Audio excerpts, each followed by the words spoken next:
సంగారెడ్డి జిల్లా నారాయణఖేడ్ మండలం సంజీరావుపేటలో ఉద్రిక్త వాతావరణం చోటు చేసుకుంది. ఇటీవల గ్రామంలో కలుషిత నీరు తాగి అనేక మంది తీవ్ర అస్వస్థతకు గురైన విషయం తెలిసిందే. ఇదే అంశంపై జిల్లా అదనపు collector Chandrashekar, Narayankhed MLA doctor Sanjeev Reddy గ్రామానికి వెళ్లారు. దీంతో గ్రామస్తులు అధికారుల తీరును నిరసిస్తూ అదనపు కలెక్టర్ చంద్రశేఖర్ను ఘెరావ్ చేసి నిరసన వ్యక్తం చేశారు. గ్రామంలో మిషన్ భగీరథ నీరు సరఫరా కాకపోవడంతో ఇలాంటి ఘటనలు జరుగుతున్నాయని గ్రామస్తులు ఆరోపిస్తున్నారు.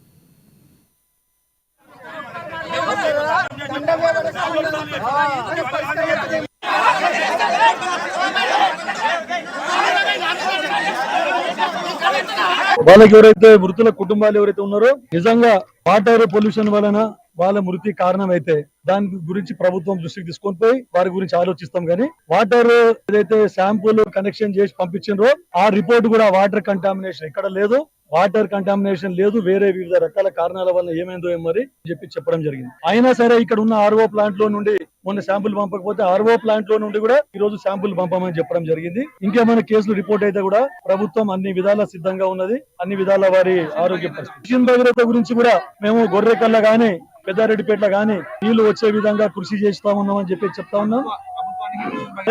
అక్కడక్కడ మా దృష్టికి వచ్చింది. ఎందుకంటే గతంలో నియమించినటువంటి కార్మికులు ఎవరైతే ఉన్నారో కాంట్రాక్ట్ బేసిస్ మీద వాళ్ళు నీళ్లు సప్లై చేస్తలేరు సరిగా.